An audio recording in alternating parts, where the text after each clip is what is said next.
Buenos días a todos los participantes. Muchas gracias por acompañarnos esta mañana. Tenemos el honor de contar con dos destacadas abogadas de la firma Freshfields, Noyana Marigo y María Julia Milesi. Por parte del Estudio Muñiz, quien les habla, Edwin Peso, y la doctora Carla de los Santos, asociada del área de arbitraje internacional. El motivo que nos convoca es básicamente abordar de una perspectiva práctica, hacer una suerte de conversatorio, una tertulia, respecto a las aristas relacionadas con el arbitraje de inversión, ¿no? Hemos tenido en las últimas temporadas, se ha acentuado en estos últimos meses a raíz de las disposiciones gubernamentales a propósito de la pandemia, preguntas de clientes y amigos que nos consultan si es que podrían iniciar un arbitraje de inversión y concretamente un arbitraje CIADI, ¿no?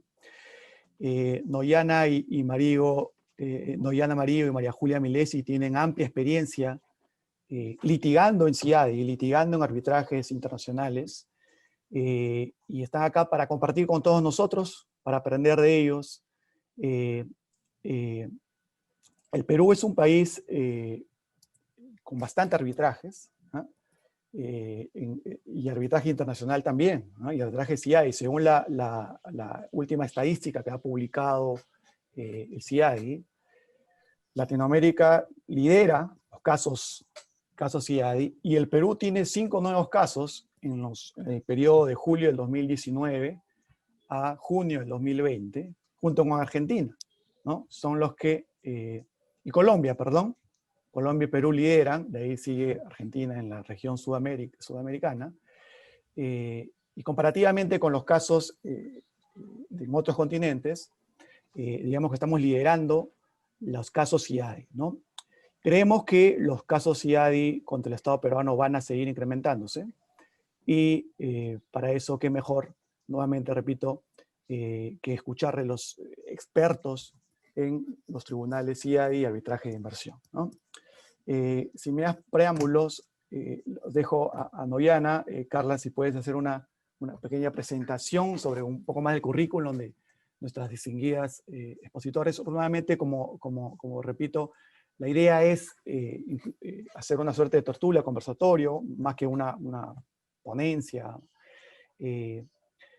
La dinámica es: cualquiera de ustedes quiera participar, simplemente alza la mano, puede interrumpir sin ningún problema, hacer preguntas, hacer acotaciones, hacer aportes.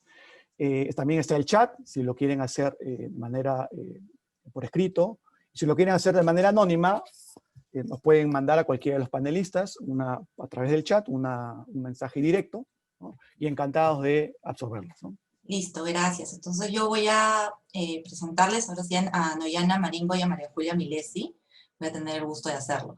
Noyana Marigo es socia del estudio Freshfields Brookhouse Deringer, directora del área de arbitraje internacional de esta firma en Estados Unidos y codirectora de la práctica de la firma en Latinoamérica. La práctica de Noyana se enfoca en arbitrajes entre inversionistas y estados y arbitrajes comerciales, en una variedad de sectores tales como petróleo y gas, minería, telecomunicaciones, infraestructura, servicios aeroportuarios y aviación, agricultura y producción, entre otros. Noyana tiene una amplia experiencia en toda Latinoamérica y ha sido clasificada como una de las 100 mejores abogadas especializadas en la región. Está capacitada en Derecho Civil y Anglosajón y ha actuado como asesora y árbitro en más de 45 arbitrajes de alto riesgo y de vanguardia sobre tratados comerciales y de inversión realizados bajo los auspicios del CIADI, CENUDNI, entre otros. Actualmente, Noyana representa a varios inversionistas en disputas contra Argentina, Bolivia, Colombia, Venezuela y Ecuador, y la República de Guatemala. Posee un amplio conocimiento en el mercado legal de Argentina, Bolivia, Chile, Colombia, Ecuador, Guatemala y el Perú. También nos acompaña María Julia Milesi, es asociada senior del estudio Freshfields Brookhouse Deringer, es parte del equipo del área del arbitraje internacional con sede en Washington, D.C. María Julia ha actuado en muchos arbitrajes comerciales internacionales e inversionista Estado. enfocándose especialmente en disputas sobre energía y recursos naturales bajo las reglas del CIADI, la CCI y la CNUCNI.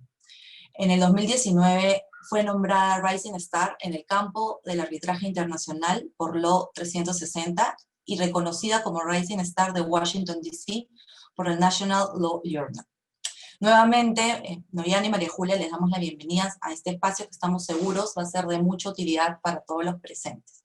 Edwin ya explicó la dinámica, todos pueden participar, la idea es tener un conversatorio y empecemos, ¿no? Bueno, el tema central el día de hoy es el arbitraje de inversión, para eso nos hemos convocado, ¿no? Y un arbitraje de inversión va a permitir que un inversionista extranjero y los estados receptores de una inversión puedan someter ante un tribunal voluntariamente sus diferencias de naturaleza jurídica provenientes de una inversión, ¿no? Entonces, sería importante para empezar, ¿no?, que nos comente cuáles serían las características especiales que definen a un arbitraje de inversión. Muchas gracias, Carla, y muchas gracias, Edwin, por la invitación y por permitirnos acceder a esta plataforma del estudio, y buenos días a todos que nos están escuchando. Y como decías, Edwin, la verdad que en esto no es bueno ser líderes. Yo soy de Argentina, así que ser el líder en casos CIADI de Argentina no es algo que llevamos con orgullo, y vemos que los casos CIADI en Perú y en otros países de la región están aumentando. Hay varias razones por las cuales los arbitrajes están incrementándose. Gran parte es por las medidas que están tomando los estados, por distintos cambios políticos regulatorios, pero también es cierto que es porque los inversores están siendo más sofisticados y han sido educados en los últimos 10, 15 años sobre la posibilidad de acceder al arbitraje de inversión como una alternativa a no hacer nada, o a tener que ir a las cortes locales, o tener que ir a un arbitraje local que tampoco podía satisfacer las necesidades, o incluso solamente tener que lidiar con una protección diplomática de un Estado. Entonces, un poco el objetivo de la charla de hoy es brindar una idea de cómo pueden ustedes, como directores jurídicos de empresas, utilizar o por lo menos considerar si tienen acceso a estos arbitrajes, para que en el momento que decidan una estrategia de ir a un litigio local o de negociar con el gobierno o de ir a un arbitraje internacional, tengan a mano por lo menos las 3 o 4 cosas importantes que hay que tener en cuenta.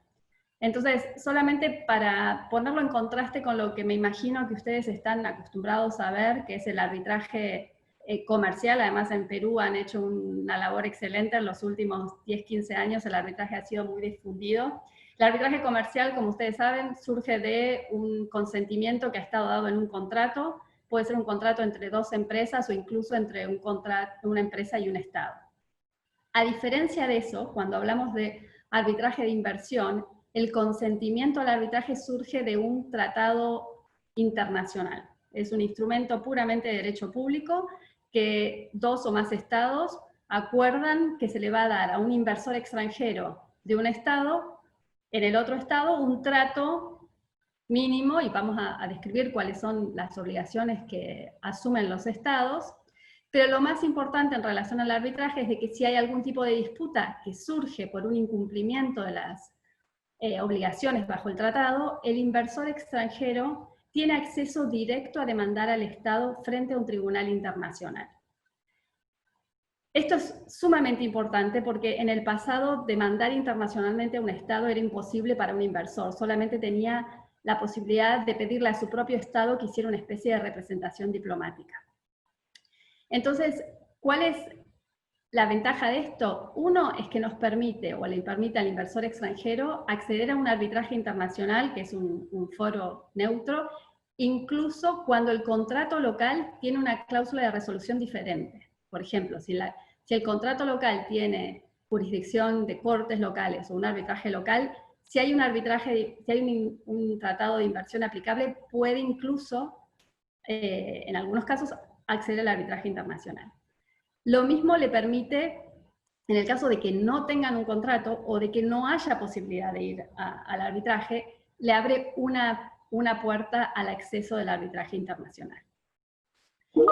Hay varias ventajas del acceso al arbitraje internacional de inversiones. como les decía, básicamente es tener un foro neutro. Obviamente si uno es un inversor extranjero que va a litigar localmente, dependiendo de los vientos políticos, en muchos casos no encontramos la neutralidad que se quisiera. Otra ventaja es que muchas veces una medida que es legal a nivel local, digamos que hay una ley que ha sido pasada por el Congreso, que cuando se aplica a nivel local es completamente jurídica y aceptable, puede todavía ser una violación del derecho internacional y no una violación del tratado. Entonces nos permite otro nivel de análisis que tal vez permita un remedio que a nivel local no vamos a poder tener.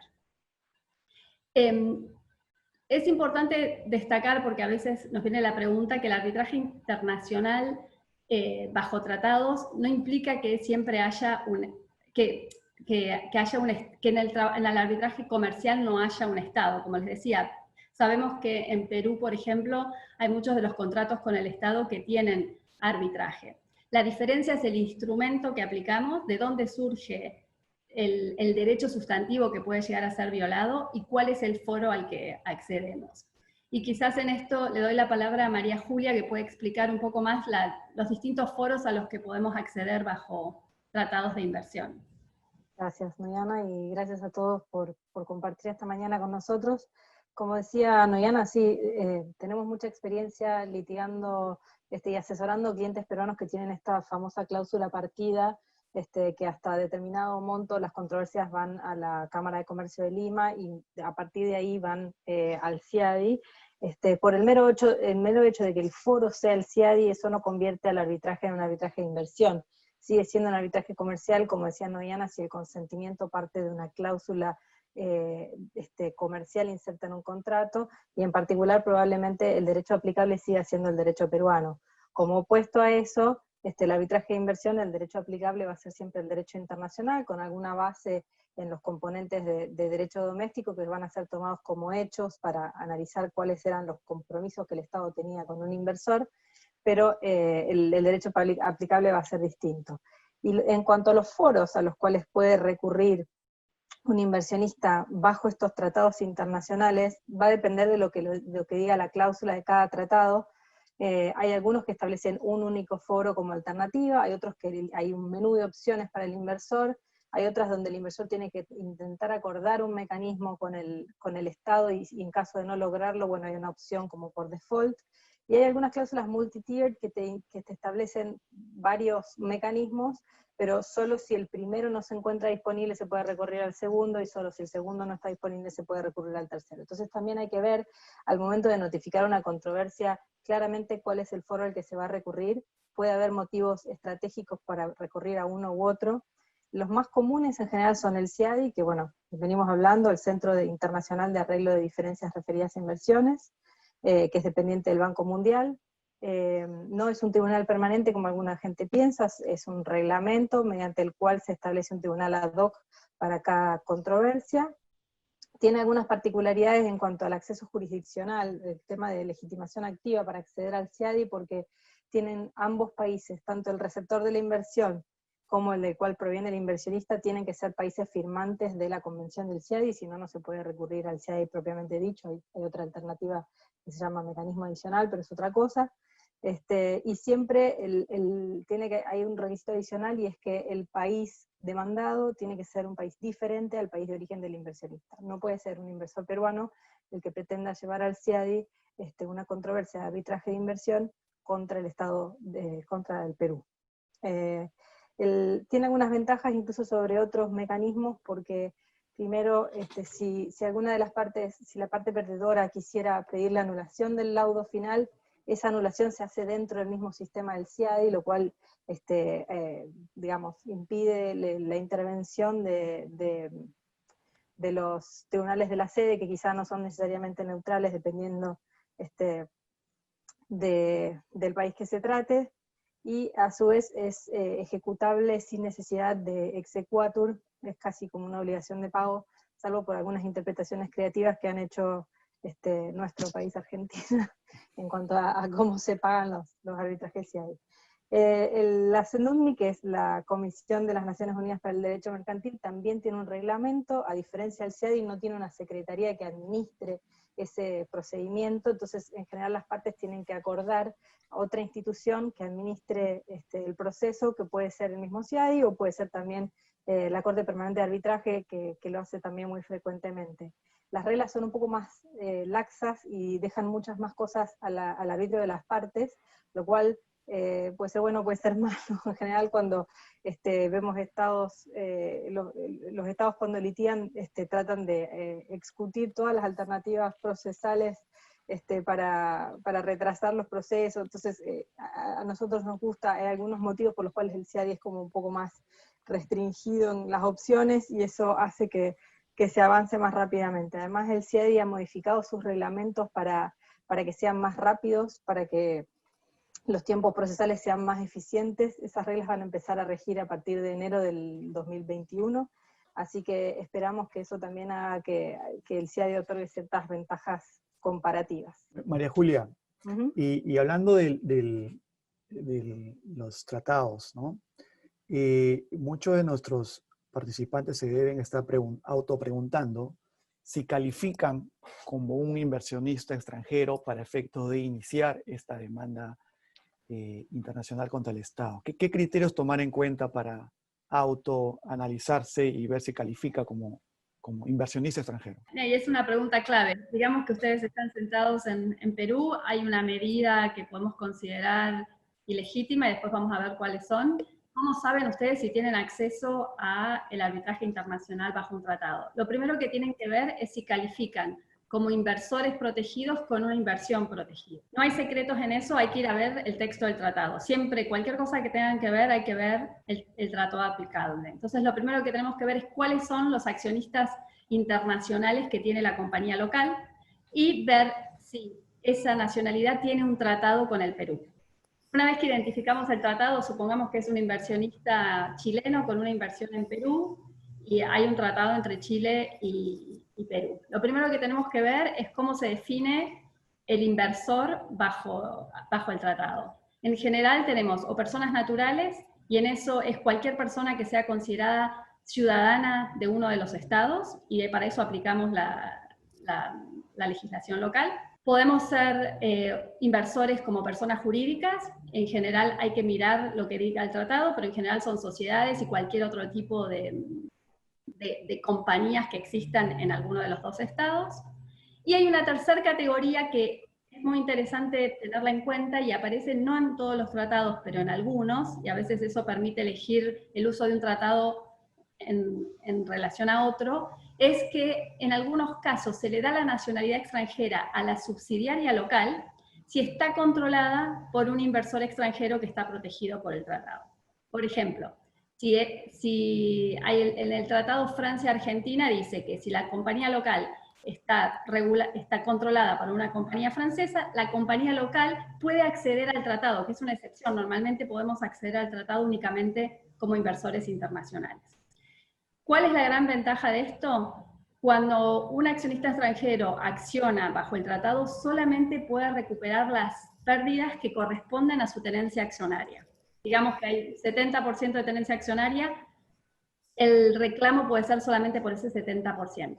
¿Qué pasa con esto? La compañía local se queda sin parte de los beneficios en el reclamo y accionistas minoritarios locales tampoco tienen acceso, y la deuda de la compañía también puede llegar a quedar sin ser pagada. Entonces, cuando tenemos estos mecanismos en el tratado hay que considerarlo bien porque es posible recuperar el 100% de la pérdida utilizando la compañía local. Hay que mirarlo muy bien, porque estratégicamente, o sea, hay otros riesgos, como por ejemplo, si la compañía local sigue operando en el país mientras el arbitraje sigue en curso, y hay un riesgo de intervención del gobierno o hay un riesgo de caída en quiebra, por ejemplo, puede llegar a pasar de que la compañía pierda el manejo o la administración de los litigios, incluyendo el arbitraje.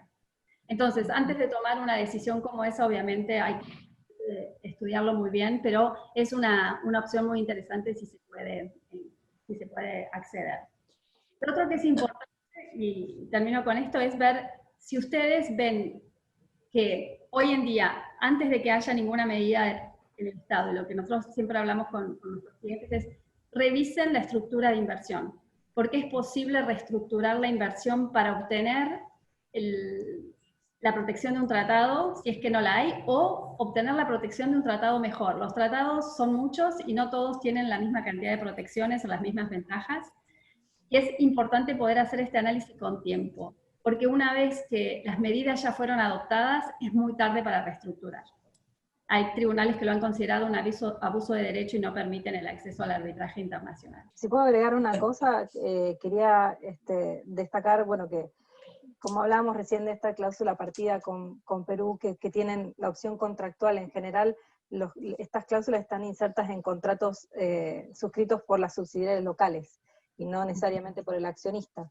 Entonces, está bueno considerar si existe esta opción de que la subsidiaria vaya junto con la casa matriz o con la accionista en el arbitraje de inversión, porque puede considerarse incluso la tramitación conjunta de un arbitraje comercial y de un arbitraje de inversión en un mismo proceso ante el CIADI, por ejemplo, si ese es el caso.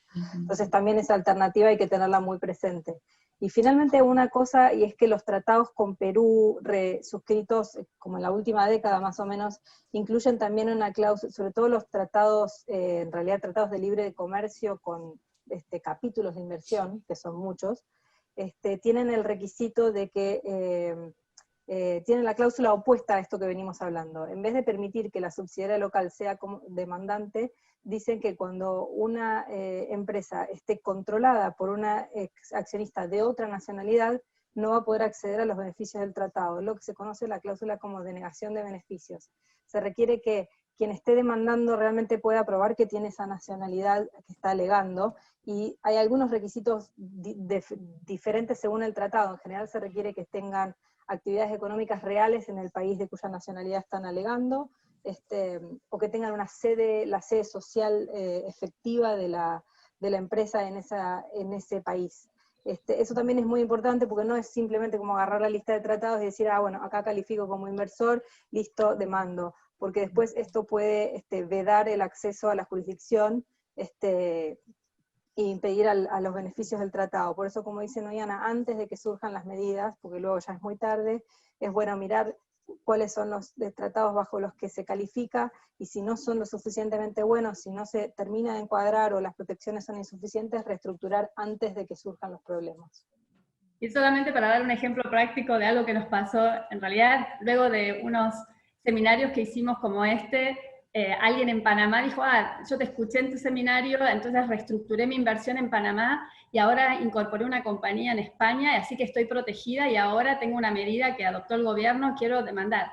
Cuando voy a mirar el tratado requería actividades sustanciales en España, que esto era una compañía holding que obviamente no calificaba como una actividad sustancial. Entonces, en realidad, esa compañía había hecho toda la inversión de reestructurar su inversión, y al final no tiene ningún acceso al arbitraje internacional. Entonces, si bien no es algo muy complejo, hay que meterlo con cuidado. Noyana, María Julia, una duda. Solo, bueno, ya para complementar todo esto ya tenemos claro, ¿no? El inversionista, quién debe ser inversionista, pero también quizás quienes nos acompañan se preguntan, ¿no? ¿Y qué considero finalmente como inversión? ¿Cualquier negocio es una inversión? ¿Qué es lo que tendrían que tener en cuenta también al analizar en ese momento, ¿no? Sí, eso depende también de cada tratado. En general los tratados son bastante amplios y contienen una definición genérica que dice que cualquier actividad económica se calificará como inversión, y hay un listado bastante importante y no taxativo de las cosas que constituyen una inversión. En general también se acepta que la inversión tiene que tener cierta duración, tiene que haber un riesgo, hay algunos requisitos para que, o sea, no por ejemplo una mera compraventa internacional de mercadería califica como una inversión, tiene que haber realmente una inversión de capital, una duración, una contribución al desarrollo del Estado, para que se considere que existe una inversión. Hay algunas inversiones un poco más digamos, controvertidas según el instrumento internacional. Por ejemplo, algunos tratados con Argentina consideran que los préstamos o las obligaciones negociables califican como inversión. Por eso fue cuando Argentina reestructuró su deuda, que todos los tenedores de deuda extranjera se presentaron ante arbitraje CIADI, Eso es interesante tenerlo en cuenta. Y otra cosa que podemos mencionar, en realidad volviendo a quiénes son los inversionistas protegidos, pero también relacionado a cuál es la inversión que hay que tener, acabamos de recibir un laudo en un caso que llevamos contra España, donde estamos representando al financista, digamos, no es técnicamente quien invirtió, digamos, en España, sino quien le prestaba la plata a la sociedad española para hacer esa inversión, lo cual abre el campo de juego de los arbitrajes de inversión a todo un nuevo grupo de actores que serían los financistas en proyectos de, por ejemplo, tipo project financing. Es muy novedoso el laudo todavía estamos analizándolo, pero es interesante también tenerlo en cuenta porque abriría, digamos, una nueva arista a la posibilidad de demandar cuando no hay ningún accionista doméstico, o cuando en realidad nuestro cliente es quien tiene un interés en el proyecto a través de la financiación y no a través de la inversión directa. Si me permiten retroceder, Noyana, hablaste de la importancia de la estructuración de la inversión para luego verse beneficiados del tratado, ¿no?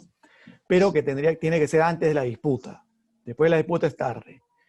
Pero ¿cuándo o qué criterios tomar en cuenta para decir que ya estamos frente a una disputa? Sí, no, y es una excelente pregunta y ha sido tratado por varios tribunales. En general, se empieza a considerar que una disputa una vez que ya hay una medida que luego va a ser invocada en el arbitraje y que ha habido algún tipo de protesta.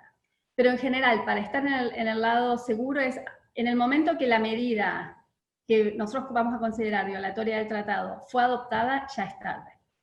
Y si la medida fue anunciada ya por el gobierno, empieza también a ser complicado. Por ejemplo, si nos ha pasado la discusión en arbitrajes contra Venezuela, Chávez diciendo que va a expropiar a esta compañía, y la compañía trata de reestructurar después de ese anuncio, el nivel de riesgo de que el tribunal diga que la reestructuración fue tardía es muy alto. Hemos tenido la discusión, por ejemplo, de Chávez decía que iba a nacionalizar todo. Nacionalizar todo, ¿es ya haber anunciado la medida? Argumentamos que no y lo hemos ganado en varios casos. Entonces, lo que tenemos que ver es en el momento que la medida específica es tomada en contra del inversor que quiere reclamar. Para curarse en salud, yo siempre digo, esto es como un seguro. De la misma manera que miramos, cuando ustedes estructuran una inversión, miran al tema de impositivo, cuál es el tratado de doble imposición. Lleva 2-3 horas mirar cuál es la protección bajo el tratado internacional y puede salvar muchos dolores de cabeza en el pasado. Yo siempre hablo con esto, un ejemplo en Venezuela, porque todo el mundo sabe la cantidad de arbitrajes también que hubieron en Venezuela. Los inversores muy sofisticados, como las mayores casas de inversión como Sumitomo y otras en Japón, no habían mirado la estructuración de su inversión en contra de Venezuela, y a diferencia de muchos de los otros inversores, no tuvieron acceso al arbitraje CIADI cuando todas sus inversiones fueron expropiadas. Entonces el riesgo es altísimo y puede limitarse con un par de horas o realmente algo que no tiene un costo insignificante al principio. Y es un error a veces, vemos que el análisis de los tratados potencialmente aplicables, tratados de inversión, lo hace el mismo Tax Council, porque piensan que es tan simple como mirar la lista y ver si se califica. Y por ejemplo, hemos visto inversores que creen que están protegidos por el Tratado del Reino Unido porque están incorporados en Jersey o en alguna de las islas que son territorios dependientes del Reino Unido, que a veces hay que ver cada tratado en particular, porque no necesariamente se extiende a esos territorios la protección del tratado. O sea que es un análisis simple, pero requiere de alguien que sepa. Claro.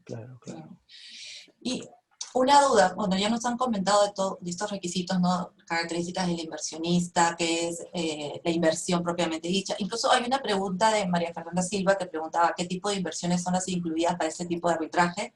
No sé, María Fernanda, si se ha dado respuesta con lo que acaban de comentar, o tienes otro comentario, me lo haces saber.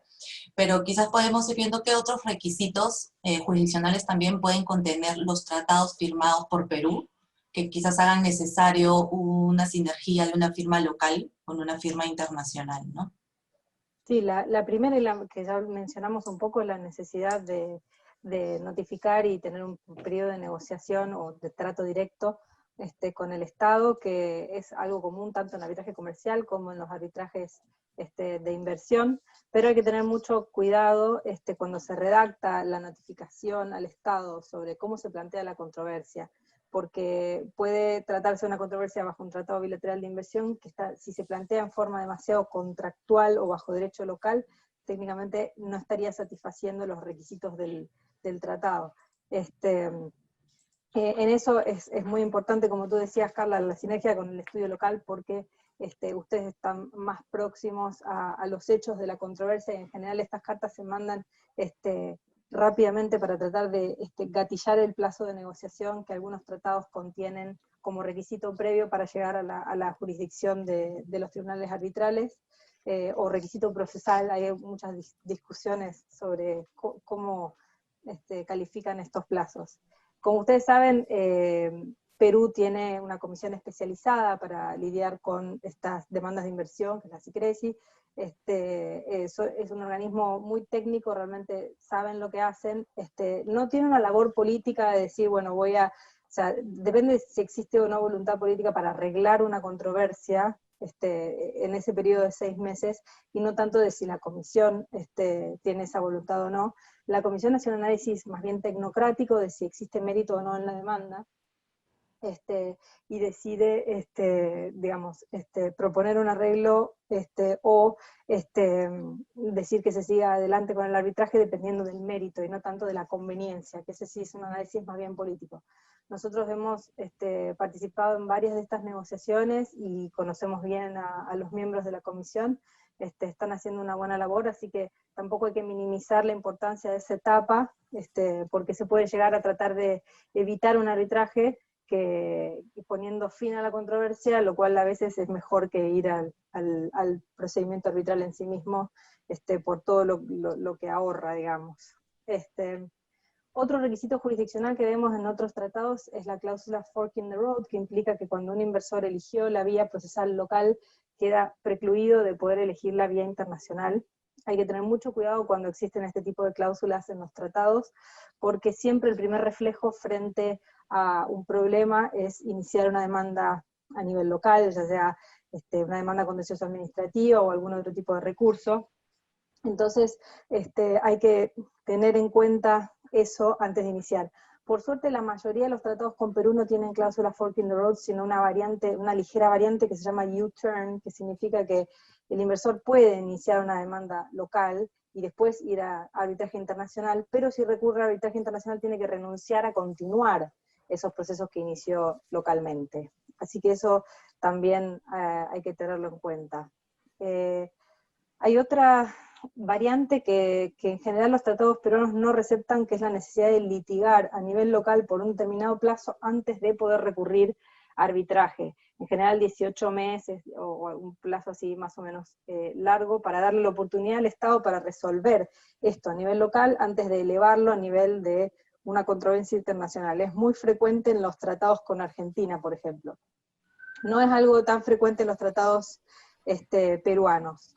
Sin embargo, hay una percepción, lo hemos notado en muchos otras conversaciones que hemos tenido con clientes y con abogados peruanos, existe una percepción de que hay una necesidad de agotar los remedios locales antes de poder recurrir a arbitraje, y no sabemos muy bien de dónde parte esa concepción. Quizás es algo relacionado con el derecho doméstico peruano, pero no existe tal requisito bajo los tratados, salvo, por ejemplo, en materia ya de sustancia y no de jurisdicción, cuando uno está alegando una denegación de justicia, donde la violación es que todo el sistema judicial peruano no pudo dar respuesta a un reclamo local. Entonces ahí se necesita sí haber tramitado todas las posibles instancias.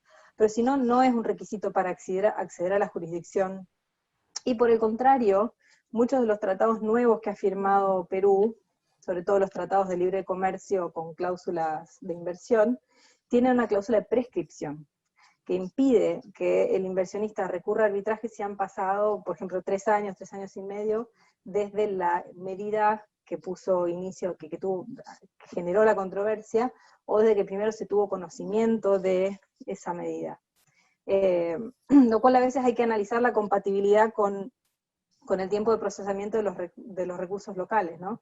a veces la verdadera configuración de una controversia depende de una sentencia que aún no ha salido, que aplique una norma que es potencialmente violatoria de los derechos del inversor, pero que todavía no se ha configurado hasta que exista esa sentencia, y cómo compatibilizar eso con estas cláusulas de prescripción de quizá plazos bastante cortos en comparación con los plazos del procesamiento de la justicia. Se entiende que lo que hay o sea, que tiene prioridad el plazo de prescripción, o sea, que se puede iniciar una demanda aún cuando está no del todo madura la controversia, en el sentido de que no se ha configurado un daño patrimonial, por ejemplo, pero se debe iniciar para no perder la protección, para no caer dentro del plazo de prescripción. Así que María Julia, tenemos una pregunta de Gillian Paredes, es counsel, una petrolera importante acá en Perú. Nos dice qué tipo de reclamos se pueden interponer, básicamente de corte indemnizatorio o también declarativos. Por ejemplo, pedirle al Estado que deje de hostilizar al inversionista, ¿ya? Sí. Antes de, con el permiso de Gillian, antes de abordar esta pregunta, quisiera ir un paso atrás y después ya abordar específicamente la pregunta de Gillian, muy, muy interesante, porque finalmente es qué cosa reclamo, ¿no? Voy al CIAD y qué cosa reclamo. No me basta reclamar o que un tribunal me diga que el Estado actuó arbitrariamente. Eso no me sirve mucho, ¿no? Pero antes de abordar esa pregunta de Gillian,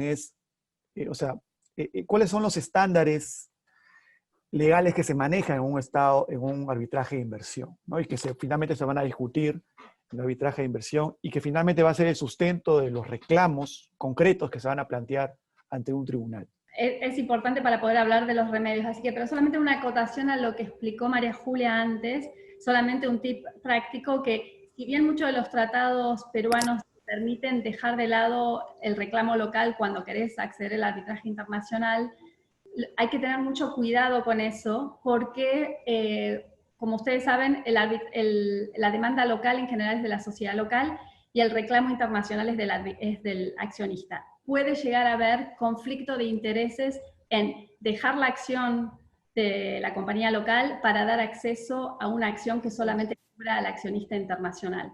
Entonces, para todos los que estén en el panel, que sean directores o que estén representando los intereses de las compañías local, es muy importante tener en cuenta, definir la estrategia antes de iniciar. Porque una vez que iniciamos, quizás el camino estratégico ya no tenemos abiertas todas las opciones que hubiéramos querido tener. Así que no me quería olvidar de eso porque es un tip práctico que lo hemos visto en algunos casos y complica mucho la situación de los directores y ejecutivos de las empresas.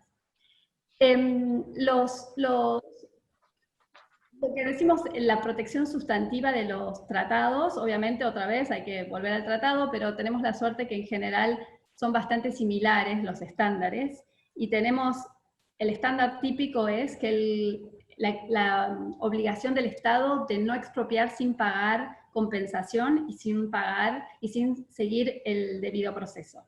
Esto es, quizás el estándar más sencillo es cuando Chávez decide que va a expropiar. Bueno, si expropia sin seguir lo que dice la ley de expropiación y sin pagar la indemnización, y ahí lo que es importante es qué es la indemnización.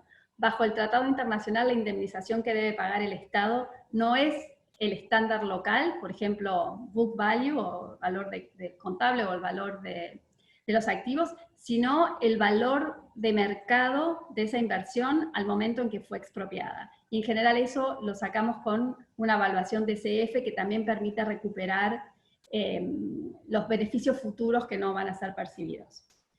Hay otro estándar que se habla de medidas equivalentes, o lo que llamamos en general expropiación indirecta, que lo que los estados han tratado de contemplar es que los estados son bastante estratégicos y han aprendido, entonces no se trata solamente de afectar una inversión a través de una expropiación por decreto, sino de implementar medidas que, si bien el inversor mantiene sus acciones en la compañía, por las medidas que adopta el gobierno, pierde todo el valor. O hay una intervención operativa en esa compañía que hace que el inversor no pueda gozar de los beneficios de esa inversión. Eso es lo que se llama generalmente inversión indirecta. Y para darles exploración indirecta, para darles un ejemplo, puede ser que una compañía tenga un régimen tarifario X. Si ese régimen tarifario, por ejemplo, está completamente destruido y el inversor no obtiene los beneficios que pensaba obtener, el argumento es que si bien el inversor tiene esas acciones han perdido 100% del valor y eso puede ser catalogado como una inversión indirecta. Expropiación indirecta, perdón. Luego tenemos lo que llamamos, y es el estándar que más aplicamos porque es el estándar más flexible, que es el respeto del estándar de trato justo y equitativo. Y aquí la imaginación de cada uno de los tribunales está para definir qué es trato justo y equitativo. Son conceptos muy amplios que han sido determinados por la jurisprudencia. Pero solamente para darles una idea de qué es lo que normalmente vemos, hay dos tipos de conceptos. Uno es cualquier medida que sea vista como arbitraria, discriminatoria, irrazonable por parte del Estado.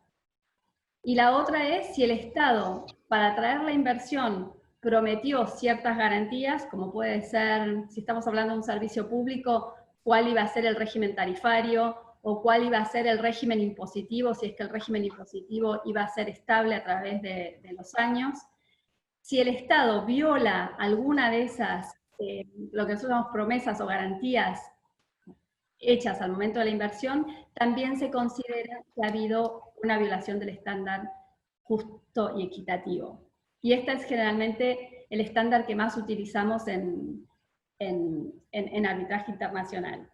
Y solamente para darles un ejemplo de un caso típico del primero, que es hostigamiento, que puede ser considerado arbitrario, falta de transparencia, discriminatorio.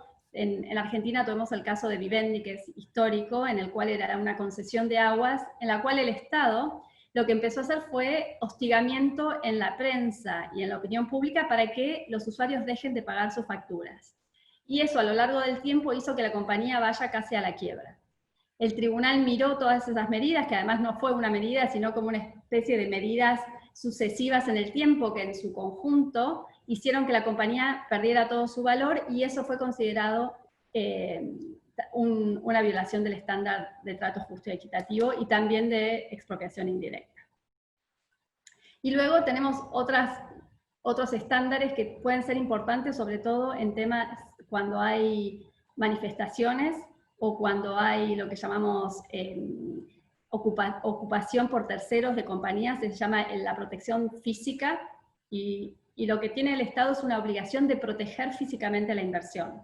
Entonces hemos visto casos, por ejemplo, en el cual las instalaciones de una compañía han sido ocupadas por gente, no sé, por gente de sindicatos, o en huelga, o por terceros que estaban haciendo una demostración y atacaron las instalaciones de una compañía. Si el gobierno no ofrece una protección razonable, digamos que para no meterse en problemas políticos la policía no interviene, eso también puede ser accionado bajo un tratado internacional.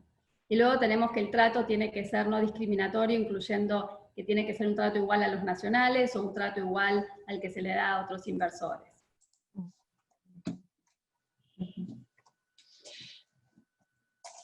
A ver, y la pregunta que ha hecho Edwin de cuál es, una vez que identificamos las medidas y que entran en estos estándares, en definitiva, ¿qué es lo que se le pide al árbitro internacional?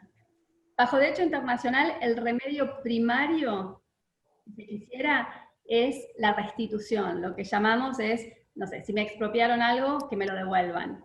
Si aplicaron alguna medida que me destruyó el valor, que la revuelvan.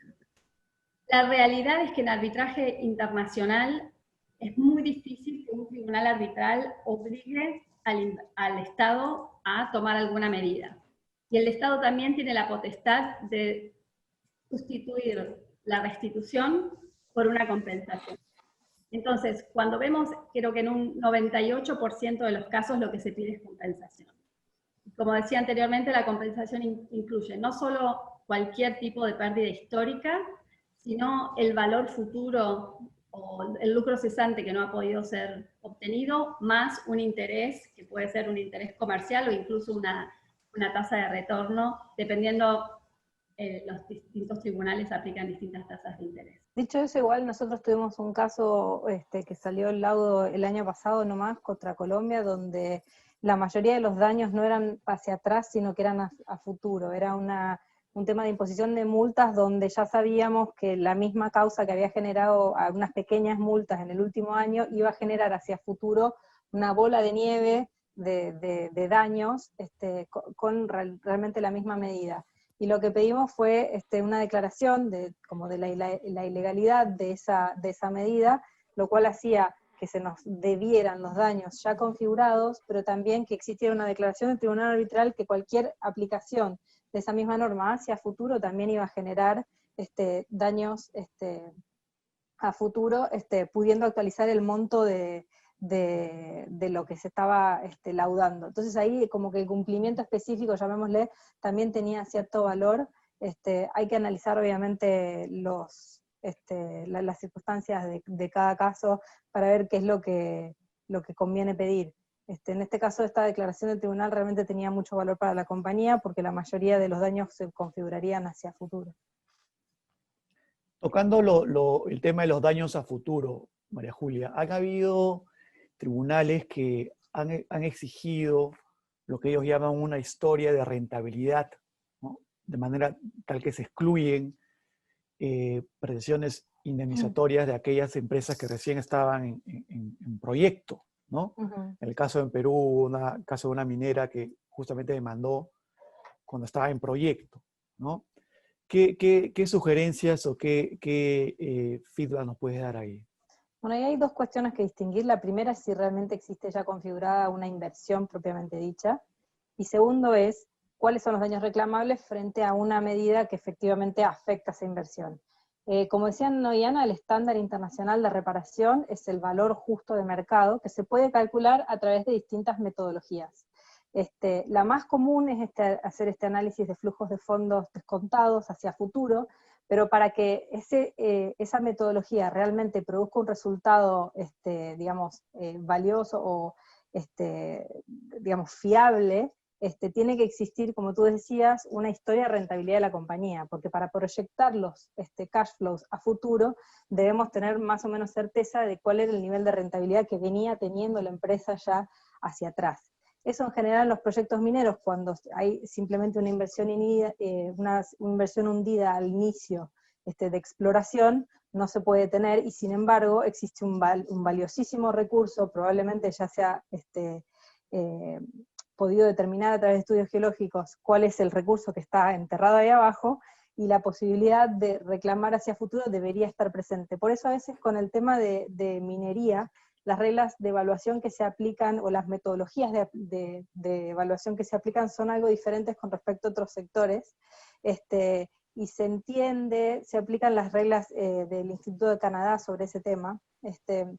Se entiende de que si ya se ha podido verificar la existencia de un recurso comercializable con valor para explotar, se puede reclamar hacia adelante, y ahí puede uno tener referencia más hacia consideraciones sobre el precio de esos, bueno, si se trate de oro, de níquel, de lo que sea, precio internacional, valuando hacia futuro. Pero eso es una excepción un poco para la minería. Si la empresa no tiene ese historial de cash flows para atrás para poder hacer un DCF, hay otras alternativas. Una, como decía Noyana, es el valor libro. El valor libro en general no refleja lo que uno entiende que es la rentabilidad del proyecto, porque son los costos hundidos. Entonces, otras metodologías miran inversiones similares. Quizás se trate, por ejemplo, no sé, en empresas de distribución de electricidad puede haber 1, 2, 3, 14 empresas que tienen situaciones similares, niveles de clientes parecidos, y entonces se pueda calcular el valor de las acciones de una empresa en comparación con el valor de las acciones en otra, si hubo una transacción en el mercado conocida con un valor que se pueda determinar. Hay muchas metodologías, y el tema del DCF sí, solo se aplica para casos donde existe un historial de rentabilidad para poder proyectar hacia adelante. De acuerdo. Agregar algo ahí, es básicamente lo que el tribunal va a mirar, son 3 humanos que en general saben de derecho pero no saben mucho de evaluación, salvo algunas excepciones, y lo que van a necesitar es certeza. Entonces lo que tenemos que ver en esa circunstancia es cómo les podemos demostrar que el daño que le estamos presentando es un daño cierto. Hacia el pasado es muy fácil, porque es daño histórico, hacia el futuro es más complicado. Si tengo un historial de beneficios, puedo probar con más certeza que voy a tener los mismos. Si tengo, como en minería o en petróleo, si tengo ya hecho estudios que dicen cuánta hay de reservas, hay más certeza de que los pueda explotar. Y si no tengo nada de eso, posiblemente el tribunal diga, te doy lo que ya invertiste, si pienso que hubo una violación del tratado, o daño histórico, o daño del valor histórico de los libros. Noyana, María Julia, una duda, hablando de los estándares legales, ¿no? Todos estos estándares que ustedes han comentado, ¿están considerados o aceptados por el Perú en sus tratados? ¿O qué particularidades en específico tienen los tratados que firma el Perú? Sí, Perú tiene 37 tratados bilaterales de inversión actualmente firmados y en vigor, pero también terminó, o sea, dio de baja algunos que eran un poco más antiguos, y en la última década se han firmado tratados de inversión, o sea, tratados de libre comercio con capítulos de inversión, con una pretensión como un poco más moderna, con una versión, un articulado un poco más actualizado. Los tratados de antigua generación eran súper amplios y contenían una serie de estándares que no estaban muy claros luego qué iban a significar. En los últimos 15 años que hubo tal desarrollo jurisprudencial, sobre todo a partir de los casos contra Argentina, contra Bolivia, estos estándares, algunos resultaron ser un poco amplios, como decía Noyana, el trato justo y equitativo ha sido interpretado en forma bastante diversa en la jurisprudencia. Entonces hubo como una reacción de algunos estados de tratar de restringir el alcance de ese tipo de cláusulas, y Perú ha sido uno de los estados que ha tratado de hacer eso en sus nuevos tratados que se firmaron en los últimos 6, 7 años. Entonces han restringido el alcance del trato justo y equitativo a lo que se entiende como mínimo internacional del derecho consuetudinario, que era algo que en el 1900 existía para proteger a los extranjeros, y que obviamente era un estándar mucho más alto y no cualquier cosa daba lugar a una violación del tratado. Sin embargo, la doctrina moderna entiende que ese mínimo internacional se ha adaptado y ha digamos, evolucionado, y capta casi las mismas situaciones que el trato justo y equitativo, así que no hay que necesariamente asustarse cuando se ven ese tipo de cláusulas en los tratados peruanos. Lo que sí tienen también como particularidad es excepciones o carve-outs en varias materias, que implica que, digamos, los estándares de protección del tratado no se aplican cuando las medidas del Estado refieren a ese tipo de materias, que por ejemplo son el tema vida y salud humanas, muy relevante con el tema COVID, cuestiones medioambientales, y en particular Perú también tiene cláusulas que son muy, muy de Perú, que son las referidas a tesoros nacionales y de valor artístico y arqueológico. Sin embargo, existen excepciones dentro de la excepción, o sea, esas materias no generan responsabilidad internacional, salvo que las medidas sean un medio de discriminación arbitrario e injustificable entre inversores, o sea que un poco hay igual una vía de alegar que existen violaciones de los tratados internacionales, aun cuando las materias regidas por las medidas sean de estas materias excluidas. Así que todo eso es como un poco el alcance actual de los tratados que tiene Perú. Y hablando tratando de aterrizar un poco en el ámbito local, nosotros tenemos una autoridad tributaria que sucede también en otras jurisdicciones, ¿no? En líneas generales, comete algunos atropellos, ¿no? Fiscaliza, repara a los contribuyentes. En nuestro caso, en el Perú, los juzgados que ven las materias tributarias suelen ser marcadamente pro Estado, pro autoridad tributaria, y es casi una tarea titánica lograr un objetivo favorable a nivel local, ¿no? ¿Hay alguna luz a nivel internacional frente a decisiones arbitrarias de la administración tributaria? Y más aún si es que algunos tratados excluyen de protección a temas derivados de asuntos fiscales. Lo que tenemos que tener en cuenta ahí es, como base principal, la potestad de imponer impuestos es como una potestad básica soberana de un Estado. Entonces los tribunales van a mirar este derecho del Estado con ciertos ojos favorables. Lo que no quiere decir es que no pueda ser considerado una violación del tratado. Y hay que tener en cuenta dos niveles de análisis. Primero es si el tratado tiene alguna exclusión, como decía María Julia, de otras materias. Hay materias de exclusión en términos impositivos que ahora voy a explicar. Pero supongamos que no hay exclusión, lo que vamos a tener que demostrar es el accionar arbitrario. Ese accionar arbitrario para temas impositivos suele ser un poco más alto en el tema del estándar que tenemos que demostrar, y es casi que ninguna otra autoridad fiscal o tribunal fiscal hubiera aplicado ese criterio.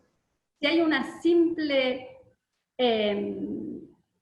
inconsistencia en la interpretación o la disputa tiene que ver con un tema que es opinable y que puede resolverse de un lado o del otro, en general los tribunales tienen cierta diferencia con lo que dice el Estado.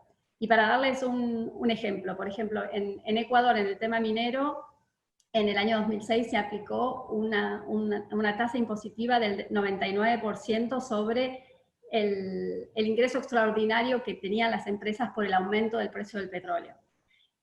99% no queda duda que es arbitrario. O sea, es claramente la ley. No quiere decir que tengamos que ir al 99%, pero también puede ser un cambio total del criterio que aplicaba anteriormente la administración. Entonces, si la administración aplicaba un criterio y sin ningún razonamiento lógico cambia ese criterio a futuro, puede también ser considerado como irracional. Lo que es importante mirar es que hay varios tratados que tienen una exclusión del tema tributario y que solamente permite accionar si hay una expropiación. ¿Qué quiere decir eso? Por ejemplo, si el nivel de afectación de los beneficios de la compañía son tan altos que casi le quita todo el valor a la compañía. Por ejemplo, tenemos en Perú, para aterrizarlo, el TLC de entre Perú y Canadá, tiene justamente una exclusión que no permite la aplicación del trato justo y equitativo a cuestiones tributarias. Tenemos que probar que hubo básicamente una expropiación o una afectación casi total de la inversión, o que hubo un tratado que no fue igual al que se le aplicaron a nacionales o igual al que se le aplicaron a otros inversionistas. Entonces ahí jugamos con la parte de discriminación. Hay que tener cuidado también porque en algunos casos, algunos tratados, y el TLC con Perú y Canadá también lo admite, es que tienen una comisión a la cual el inversor tiene que ir antes de poder iniciar el arbitraje, que puede llegar a determinar si hubo o no expropiación antes de que lo determine el tribunal. Entonces ahí también las opciones están bastante limitadas. Sí, pero como decía Noyana, y solo para terminar la idea, o sea, el estándar, cuando, aún sacando de lado cuando existen excepciones específicas, cuando no existe ninguna excepción en los tratados, aún así materia tributaria siempre tiene sus particularidades, los estándares en general son más altos, la mera diferencia de interpretación o diferencia de criterio en cómo se debe aplicar una norma no alcanza para constituir una violación del tratado, pero sí hay formas de plantear reclamos por discriminación, por arbitrariedad, en general cuando se mezcla un aspecto de falta del debido proceso, porque no se permitió a la compañía opinar sobre cierta metodología de cálculo o cosas así, existe responsabilidad. No hay muchos laudos que lo hayan dictaminado, como decía Noyana, sí los laudos contra Ecuador, que tenían este aspecto del 99% sobre el precio del petróleo, pero también había un aspecto de devolución de IVA que era tan arbitrario que también constituyó en algunos casos violaciones de los tratados. Y después existen casos extremos donde lo que se ve es que la facultad fiscal del Estado está siendo utilizada en forma política para penalizar a una compañía o para discriminar en contra de otra, como fue el caso de Yukos en Rusia, donde claramente lo que Putin pretendía no era simplemente cobrar impuestos, sino que era hundir a la competencia y a un competidor político. Esos casos ya son más extremos, no necesariamente el caso peruano llega a eso, pero existen también casos donde la manipulación política del aspecto fiscal genera responsabilidad internacional. Muchas veces hay clientes que creen que tienen un buen caso, ¿no?, exitoso bajo el derecho peruano. Y a veces surge el interrogante, ¿no?, si eso necesariamente va a implicar que su reclamo será exitoso ¿no? En un arbitraje internacional bajo un tratado bilateral de inversión. ¿No? ¿Es así? ¿No es así? No, y depende del caso. O sea, en realidad el principio es que no siempre una violación del derecho peruano va a constituir una violación del tratado y viceversa. Muchas veces, como les explicaba hoy temprano, algo que puede ser legal a nivel local puede constituir una violación al tratado. Entonces siempre, esto es una labor que hacemos mucho trabajando con los abogados locales, es sentarnos y ver cuáles son las posibilidades concretas a nivel local de obtener un remedio que sea efectivo, porque en definitiva la decisión que toma un inversor de llevar al Estado frente a un tribunal internacional es una decisión muy importante. Entonces solamente se va a tomar si es la última o la mejor medida que pueda tomarse. En algunos casos podemos lograr con los abogados locales acordar que una medida cautelar en un tema técnico puede llegar a resolver el tema y no necesitamos ir a un arbitraje internacional. En otros casos la situación política es tal y hay como una decisión política ya tomada de que a esa inversión se la va a tratar de esa manera, que no hay casi otro remedio que accionar ante un tribunal neutro, porque sabemos que si acudimos a las cortes locales, la decisión luego de litigar durante 10 años va a ser contraria al inversor. Entonces, lo importante es analizar no solo las cuestiones legales, que obviamente son básicas, pero también las cuestiones políticas que rodean a la disputa. Sí, en cuanto a cuestión estratégica, puede ser interesante notificar la existencia de una controversia bajo un tratado internacional, aun cuando no existe total voluntad por parte de la empresa de llevar ese arbitraje adelante, porque puede generar una conversación un poco más profunda con el Estado y elevarlo y sacarlo desde los organismos técnicos que están lidiando con la controversia y llevarlo a un aspecto más político a través de presidencia o a través de la SICRESI, y de esa forma, digamos, lograr que otra persona o que otros decisores puedan intervenir sobre la misma controversia. El hecho de notificar no significa que uno después tenga que llevar adelante el arbitraje. El hecho de que los plazos de trato directo sean 6 meses no significa que al mes 6, apenas cumplido, se tenga que iniciar el arbitraje. Todas estas son consideraciones estratégicas, simplemente para ganar, digamos, estrategias de negociación con el Estado. Puede ser interesante eso, aún sin la intención total de llegar hasta el final. Y una duda. Sí, Noyana.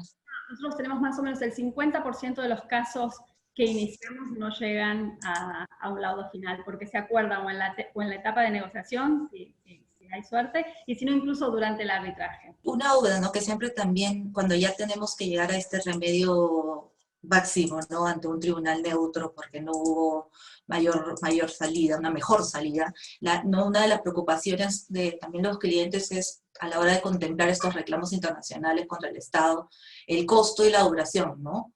¿Qué alternativas podemos tener quizás o los clientes tienen para mejorar estos aspectos y no tener esa preocupación tan grande que siempre está de por medio? Un poco como hablaba María Julia hoy, las reglas procesales en el arbitraje internacional son bastante flexibles, a lo cual hay mucha injerencia de las partes que pueden decidir modificar las reglas y también de un tribunal. Entonces, ¿qué es muy importante? Es tener un tribunal experimentado, sobre todo un presidente que va a sentirse cómodo de aplicar medidas que lleven al arbitraje a ser más eficiente. También es importante cuando contraten a abogados internacionales que sean abogados con experiencia, no solamente por la parte de méritos, pero también en el procedimiento tiene muchas ventajas. Primero porque uno ya conoce qué trucos hacer para que el arbitraje vaya más rápido.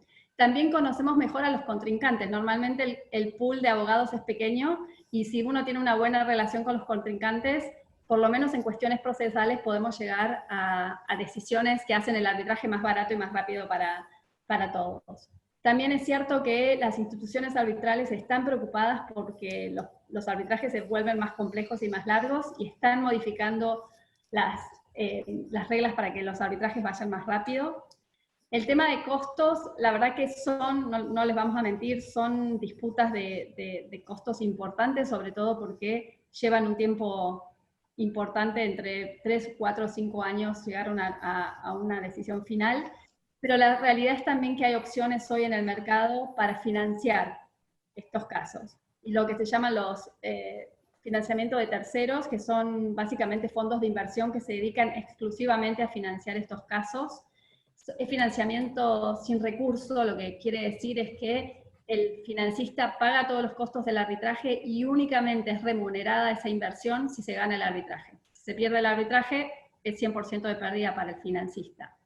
No es plata barata de alguna manera por el nivel justamente de riesgo, que si se pierde, el financista pierde todo el valor, pero lo hemos visto de más en más para o inversores que han perdido toda su inversión y no tienen plata para financiar un caso, porque se han quedado sin nada, o para compañías grandes que lo que deciden es mejorar su balance y no usar la plata que pueden tener para invertir en inversiones operativas en financiar sus litigios. Perdón, quería hacer una única Dale. aclaratoria sobre el hecho de que Noyana decía, sí, estos procesos en general no son necesariamente baratos, hay formas de optimizarlos y acortarlos y, digamos, elegir la gente adecuada como para que estos reclamos anden en forma más eficiente, pero también hay que distinguir las etapas iniciales de estos arbitrajes, porque como decíamos, no necesariamente siempre se va a llegar a tramitar un arbitraje completo. Y el análisis inicial, cuando uno está decidiendo hacer o no una notificación de una controversia, o a simplemente ver si tiene un potencial reclamo internacional, o si la opción local es más interesante o tiene mayores chances de éxito, esa parte no es necesariamente tan cara.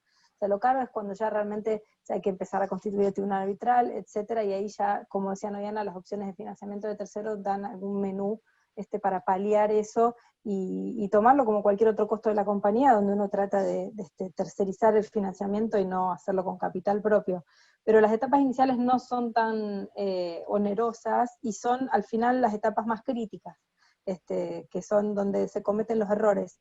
Y ahí es donde consideramos que también la posibilidad de sinergia con un estudio local, que tiene súper claro lo que está pasando a nivel doméstico y bajo derecho peruano, también permite ahorrar un montón de costos. Entonces eso no es la parte tan cara.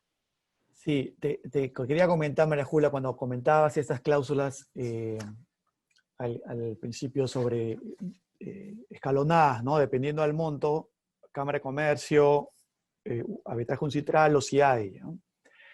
¿Hay realmente diferencias en materia de costos si es un arbitraje CIADI o un arbitraje uncitral?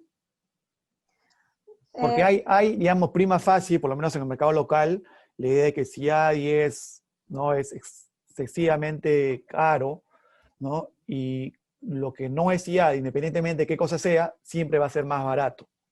No ¿Qué tan exacto es eso? No necesariamente, de hecho, por dos motivos. Uno, el CIADI pone un cap a los honorarios por hora que pueden cobrar los árbitros, lo cual ya ahí hay una limitación. Sí, el CIADI tiene costos propios, gastos de tramitación de la Secretaría.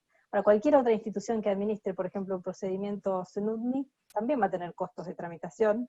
Los árbitros no necesariamente van a tener un cap en su tarifa horaria, algunos van a pretender además traer a un secretario del tribunal para que los asista durante las audiencias, lo cual también hay que pagar esas tarifas horarias, así que ahí no necesariamente eso. Y por otro lado, como decíamos, el procedimiento uncitral tiene como mayores lagunas o cuestiones que pueden ser acordadas por las partes, lo cual a veces trae demoras, y siempre las demoras son costos, porque al final son mayores honorarios en tramitar todas las excepciones procesales y todo esto. Entonces a veces un procedimiento más corto y más eficiente, aun cuando es caro, termina siendo más barato a la larga. No sé, Noyana, si compartís esa apreciación. Totalmente, hay un tema más que tiene que ver con la ejecución del laudo. Supongamos que llegamos a ahorrar dinero, que necesariamente no es el caso, como dice María Julia, porque tenemos un laudo ancitral. Después tenemos que ir a ejecutar ese laudo y tenemos que someterlo a las cortes locales del lugar de ejecución. Y ese laudo es anulado por cuestiones políticas u otras. En realidad perdemos todo el arbitraje. El CIADI nos permite por lo menos mantener la anulación y la ejecución de una manera más reforzada. Sí, correcto. Me quedo con esa idea a fuerza, ¿no? El laudo CIADI es una obligación internacional del Estado, ¿no? No está sujeto a exequatur local ni ejecución judicial local, ¿no? Muy bien. Hay una pregunta que estaba viendo ahí sobre las reconvenciones. Las reconvenciones. Son las contrademandas. Nosotros hemos tenido varios casos con contrademandas. En general, los tratados internacionales son tratados, digamos, unilaterales, en el sentido de que todas las protecciones están a favor del inversionista y no a favor del Estado. En ese sentido, la reconvención no debería prosperar, pero sí cuando hay un elemento de derecho doméstico, por ejemplo, cuando se tramitan en forma conjunta un arbitraje comercial y un arbitraje de inversión, pueden haber contrademandas, pueden haber reconvenciones dentro del mismo procedimiento. Lo hemos visto también a veces en cuestiones ambientales, donde todo eso se introduce dentro del arbitraje. No son demasiado frecuentes y en general no son demasiado exitosas, porque, no sé, Noyana, ahí tú estuviste en Burlington. No, en realidad es así. Si nos basamos en la letra del tratado, las reconvenciones, en general el inversor tiene bastante argumentos para sacarlas del arbitraje internacional. Ahora, es otro aspecto estratégico que hay que pensar muy bien, porque en algunos casos, dependiendo de cuál es la contrademanda, al inversor le puede convenir aceptar la jurisdicción, no pelearla, y tener a un tribunal internacional que está decidiendo una violación del tratado, decidiendo también la contrademanda, porque ese tribunal en principio va a ser más neutral y va a tener el contexto que si esa demanda no va al arbitraje internacional, va a ir a las cortes locales, donde en realidad el Estado tiene muchas más chances de ganar.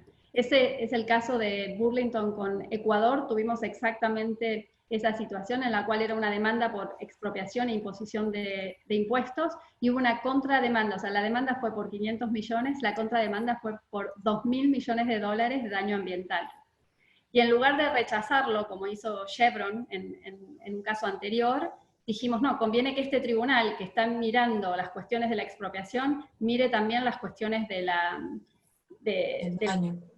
Y llegamos a una reducción de 2.000 millones a 40 millones, que era más o menos el costo de cierre de los campos que estaban totalmente asistidos por la empresa.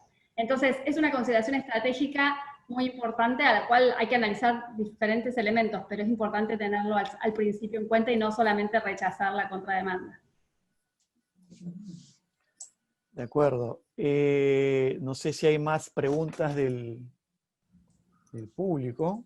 Acaban de formular una, a ver si las leo. En un contrato de concesión, si se contemplan cláusulas CCI y existe una afectación del Estado, por ejemplo, la suspensión del cobro de peajes, ¿se puede llevar esa sola controversia hacia ahí? Estaba en mute. En principio sí. Como decíamos, o sea, independientemente de cuál sea el recurso que bajo derecho local tenga el inversor, ya sea una cláusula CCI o la misma jurisdicción de las cortes locales, siempre existe la posibilidad de recurrir a un tratado en la medida en que se califique para su protección, ¿no? Con todos estos requisitos jurisdiccionales que hemos venido hablando, y también la cuestión de fondo. Si la cuestión de fondo califica como una violación de alguno de los estándares internacionales y no solamente como una violación del derecho doméstico, puede existir la posibilidad de recurrir a arbitraje. Y se mencionaba ahí el tema de los peajes. Nosotros sabemos que han habido muchas medidas que han sido tomadas en Perú a raíz de la situación del coronavirus, o concomitantemente con la situación del coronavirus, para paliar las cuestiones económicas que ha generado la pandemia, y por ahí vale hacer un comentario sobre estas medidas, porque hemos tenido muchas consultas sobre si necesariamente cualquier medida para paliar la pandemia puede justificar, o sea, si el Estado puede agarrar la excusa de que está tratando de lidiar con la pandemia y sancionar cualquier tipo de medidas al estilo carta blanca, y en eso, digamos, no generar responsabilidad internacional. Y no es así, hay que mirar el contexto en el cual se sancionan estas medidas. Siempre el análisis que hay que hacerse son de un análisis de razonabilidad y de proporcionalidad de la medida tomada. Cuando efectivamente la medida esté relacionada con la necesidad de paliar las circunstancias económicas de la pandemia, quizá entonces pueda alegarse que son razonables, que son proporcionales y que no generan responsabilidad internacional. Pero no necesariamente, puede haber una desconexión entre lo que el Estado está tratando de hacer y la medida que toma. Hay que tener en cuenta también lo que decíamos antes de estas excepciones referidas a las medidas referidas a la salud humana, porque pueden llegar a plantear un problema si Perú entiende que están excluidas de responsabilidad internacional por esto. Pero en general, o sea, podría ser que en la medida que sean lo suficientemente sustanciales para generar una responsabilidad del Estado, alcancen para un arbitraje internacional independiente. Lo que sí puede servir como ejemplo es lo que pasó en Argentina en los 2000, que si bien hubo muchas medidas de alcance general que podían efectivamente generar responsabilidad internacional, después se alegó el estado de necesidad exculpante, que es un estándar de derecho consuetudinario, para decir que esa responsabilidad en realidad no correspondía.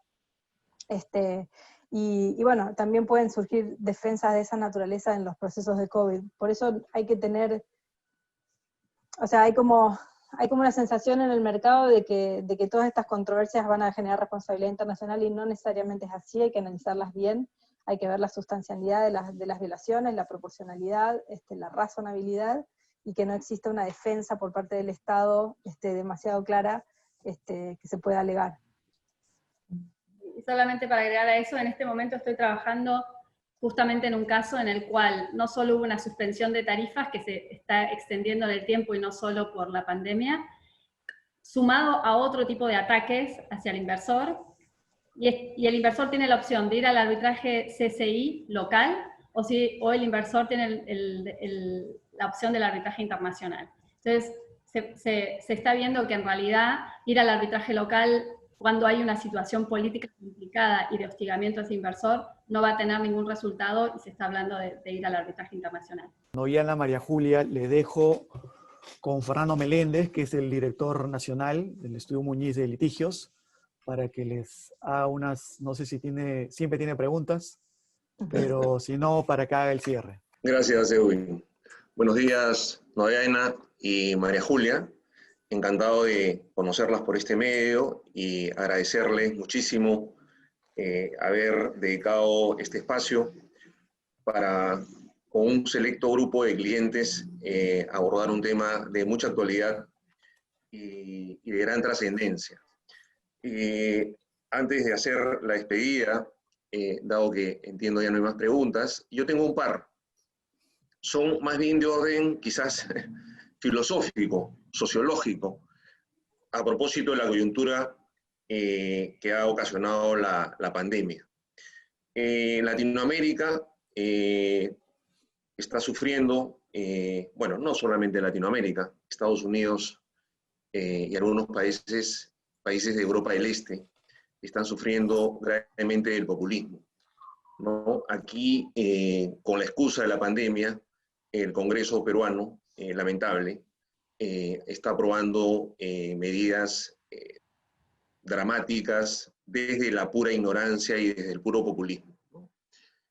Eso potencialmente va a suponer, o podría suponer, algunos reclamos de inversionistas extranjeros en CIADI o tribunales internacionales.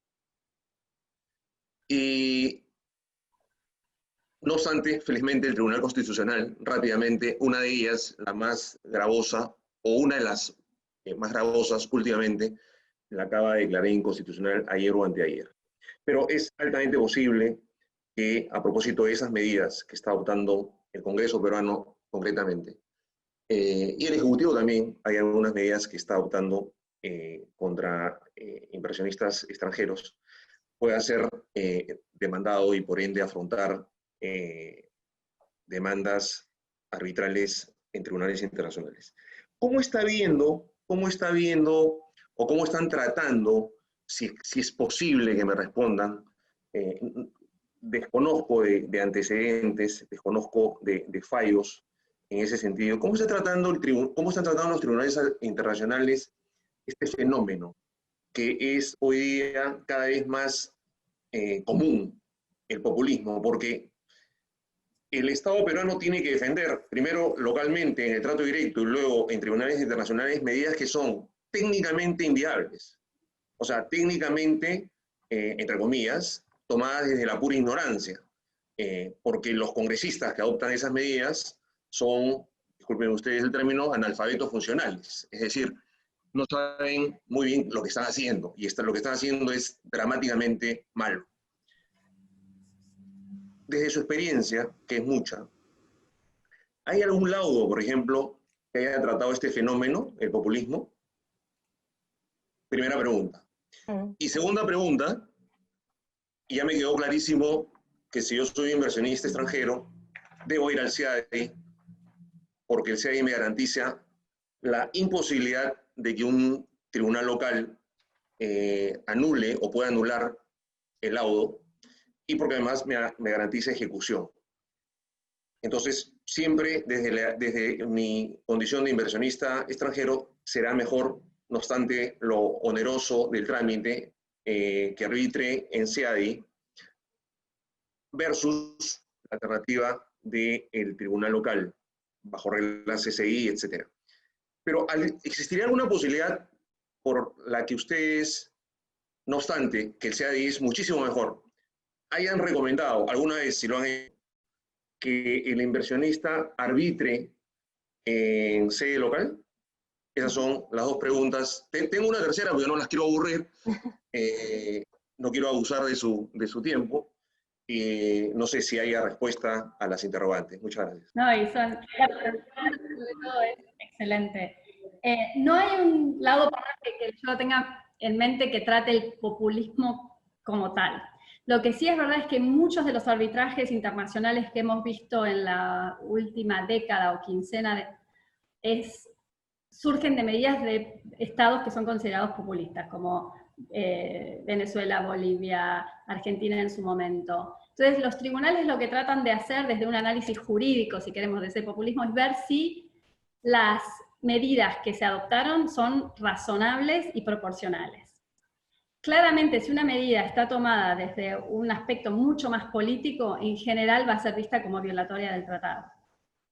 Por ejemplo, para darles un ejemplo concreto de Argentina, incluso en un ambiente de crisis económica, donde hay argumentos válidos de decir, bueno, tenemos la mayor crisis financiera de la historia del país, tenemos los servicios públicos que están todos definidos en dólares, una devaluación del 70%, Argentina dijo, yo no puedo mantener las tarifas en dólares porque nadie las puede pagar. Los tribunales miraron todos esos casos, de ahí hoy amplia jurisprudencia, y dijeron, una cosa es el momento de la crisis y cómo el Estado la trata de gestionar mientras dura esa crisis. Podría ser 3 meses, 6 meses. Ahora, la mayoría de las medidas que adoptó Argentina para contener la crisis que afectaban, básicamente lo que hizo fue cargar a los inversores internacionales con el peso de la crisis, los hizo durar más de 15 años. Y además les hizo una renovación forzada de todos los contratos que habían tenido. Entonces los tribunales miraron esto y dijeron, estas medidas no son proporcionales ni razonables, incluso en caso de crisis, porque después de cuando Argentina estaba creciendo al 8 o al 9%, no tenía ningún tipo de justificación no haber buscado una solución que de alguna manera alivie y compense a los accionistas. Entonces, una medida razonable puede ser si durante 3 o 4 o 5 meses se suspende el aumento de tarifas hasta que pasa la crisis y se deja tiempo para acomodar la economía y negociar con los inversores, pero no como fue implementado. Lo tenemos en Venezuela. O sea, los estados son muy respetuosos de que un estado quiera expropiar, no quiere decir que pueda expropiar sin pagar compensación. O sea, como que los estados tienen posibilidades de hacer un análisis legal sin meterse en el populismo, pero en realidad van a estar juzgando si las medidas populistas son políticas o irrazonables. Sí, y en eso quería acotar, también existen muchos arbitrajes, por ejemplo, con medidas tomadas en materia ambiental, donde si bien el Estado encuentra un fundamento jurídico para darle razonabilidad o proporcionalidad a la medida, está claro que el motivo por el cual el Estado sanciona esa medida para empezar en realidad es por temas de presión política. Vemos situaciones donde, por ejemplo, no sé, comunidades aborígenes protestan el inicio de un proyecto minero, cuestiones así donde es claro que es la presión política, es la necesidad del Estado de, digamos, como tú decías, tomar una medida de corte populista, lo que genera el inicio de la medida, pero después se le busca una fundamentación legal más o menos prolija para no generar responsabilidad internacional.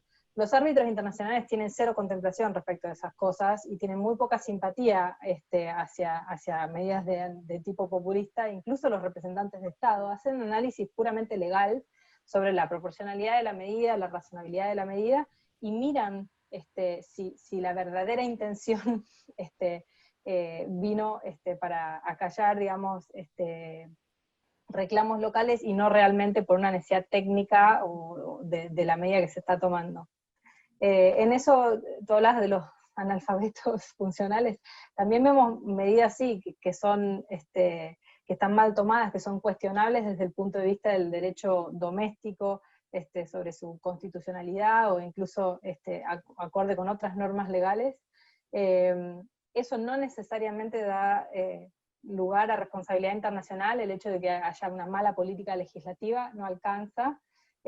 Tiene que normalmente una medida violar obligaciones legales específicas otorgadas a los inversionistas, ya sea a través de cláusulas contractuales o concesiones, cláusulas de estabilidad, porque el inversionista no tiene un derecho a que la ley permanezca inalterada a lo largo de la vida de su inversión. O sea, el hecho de que se le cambien las reglas del juego, por más injustas que puedan parecer, no alcanza, tiene que haber o un componente de arbitrariedad, de discriminación, o tienen que atentar contra un compromiso específico a que haya tenido derecho el inversionista. Entonces ahí lamentablemente hay que también hacer un análisis bien de fondo, de mérito, para ver si alcanza. Y la segunda pregunta era si en algún caso conviene ir a nivel local.